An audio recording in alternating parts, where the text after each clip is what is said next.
Саламатсыздарбы, урматтуу мугалимдер жана кесиптештер. Учурга байланыштуу мектеп окуучуларына онлайн сабактар өтүлүп жатат. Мына ушул онлайн сабак өтүлгөндөн кийин кайтарым байланышты кантип түзөбүз деген суроо баарыбызды ойго салууда. Бүгүн мен сиздер менен кайтарым байланыштын бир үлгүсү менен бөлүшүп кетсем. Ал үчүн Google сервистин онлайн суромжулоосун жүргүзөм. Ал үчүн биз кадимки эле Google Chrome'го киребиз.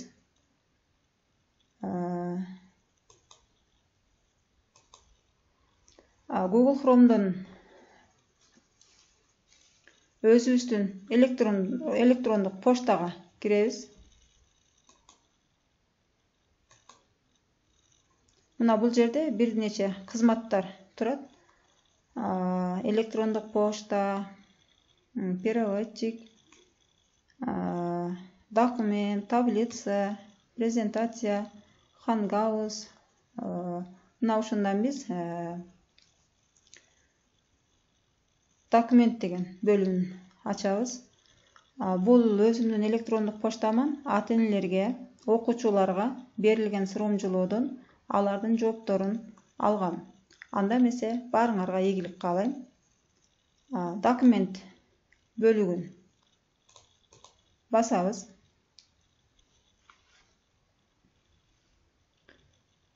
Google сервистин электр поштасына кирип, мына биз документ бөлүгүн ачып алдык.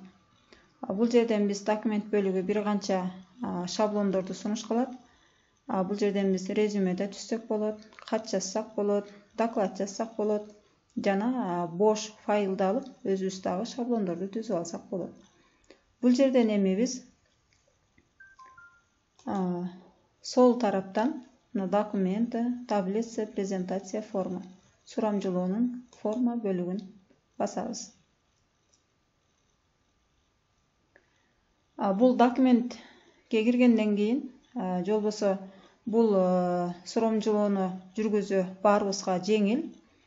Бир эле окуучуларга тез суромжулоосун жүргүзбөстөн биз класс жетекчилик кызматта дагы ата-энелерге суромжулоону жүргүзсөк болот. Мен бул сабагымда бир канча суромжулоолорду жүргүзгөм. Мынакей Multirok сайтында иштеп, бул Multirok сайты дагы өтүлгөн сабактарыбызды кайра байланыш кайтарымды алсак болот. Мынакей аты жөнү, телефону, окуучулардын номери, тест боюнча окуучулардын сунуш пикири. Дагы бир канча тапшырмаларды аткарсак болот. Ата-энелерге да суромжулоо жүргүзгөм бул жерде. Жана ошондой эле физика сабагынан да тесттерди учурда түзүп, кайтарым байланышты алып жатам. Бул жерден биз форма бөлүгүнүн контактная информация бөлүгүнө киребиз. Бул жерде да бизге бир канча шаблондорду көрсөтүп берип атат. Мынакей сүрөттүү шаблондор. Бул жерден биз дагы ар кандай маалыматтарды түзүп алсак болот. Бул жерден биз контактная информация бөлүмүнө киребиз.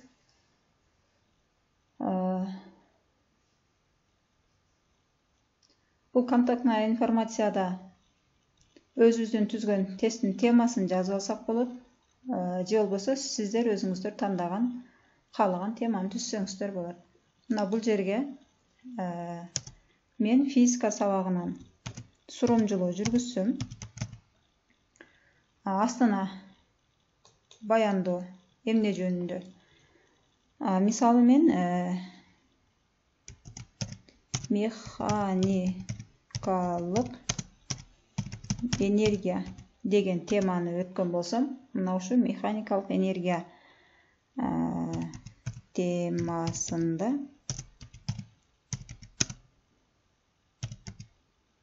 дагы тест деп койсом болот.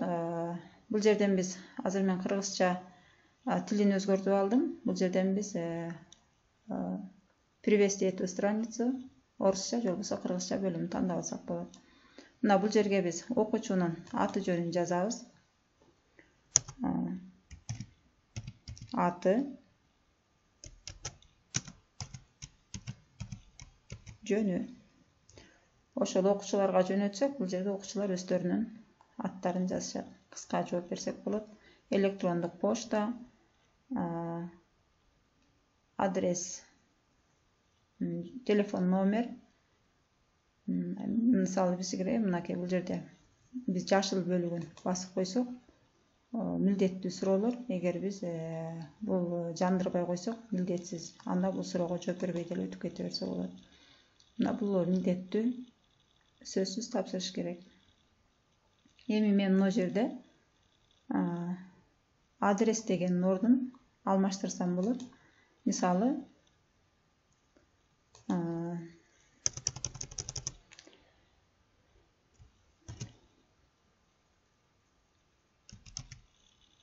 механикалык энергиянын канча түрү бар деп жаза турган болсом, мына бул жерде биз ар кандай суроо түскөндөн кийин биз бул жерде алмаштырып алсак дагы болот. Мынакей текст сап түрүндө тизмеден 1, эгер биз тизмесинен бир нечени ачылуучу тизме, бул жерге биз YouTube'дан дагы бул жерге видео алып келип койсок болот. Жана ошондой эле сүрөт да жүктөп алсак болот. Мына биз тизмеден 1 деп коеюн. Мына бизге бул түзгөн тесттин варианттарын сунуш кылат. Механикалык энергиянын канча түрү бар? 2 дейин. Эми биз астына дагы бул жерде кошуп кетсек болот.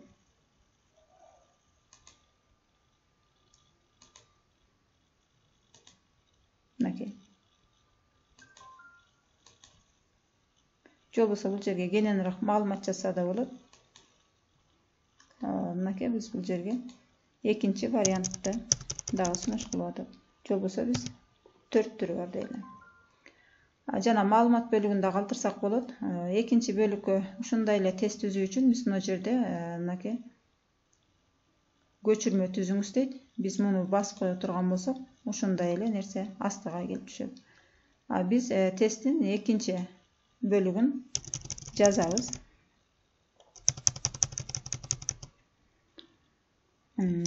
Энергияны кайсы тамга менен белгилейбиз деген суроону коелу. Анда бул жерде варианттарды биз алмаштырабыз. Энергияны Е тамгасы менен белгилейбиз. Бул жерге А тамгасы менен белгилейбиз дейли. Биз бул жерге туура жоопторду дагы белгилеп алсак болот балдар. Мына ушинтип биз бул жерге ата-энелерге комментарий этегинде калтырса болот, же болбосо окуучулар ар ким өзүгө ылайыктап түзүп алсак болот. Эми бул түзүлгөн сурамжылоону биз кантип жөнөтөбүз? Мына бул жерде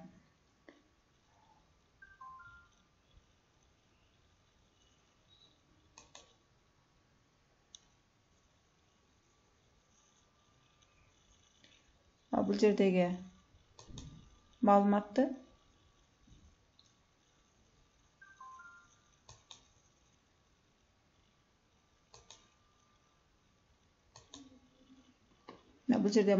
биз кайрадан окуучуларга кантип жөнөтөбүз эми?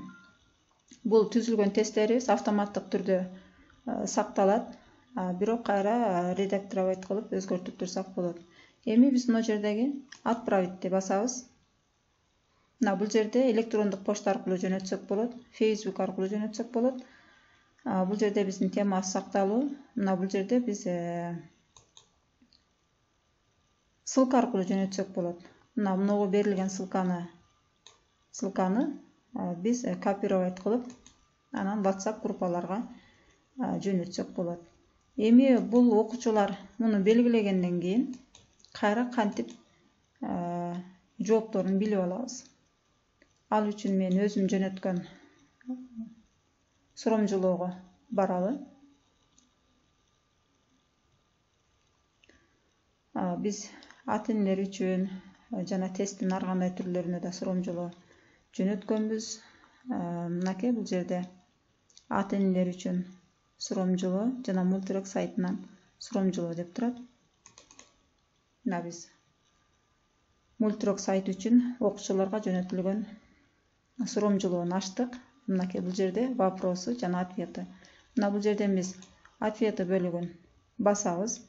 Мына бул жерге кайсы окуучу, кимдер жооп берип жаткандыгы бизге фамилиясы жазылып, электрондук почта, кайсы айыл, мынакей телефон номер, кана алар эмне деп жооп берип жаткандыгы бизге келип түшөт. Канча окуучу жооп берди, мына бул жерден биз баарысын көрүп, байкап турсак болот. Анда эмесе баарыңыздарга ийгилик каалайм. Саламатта калыңыздар.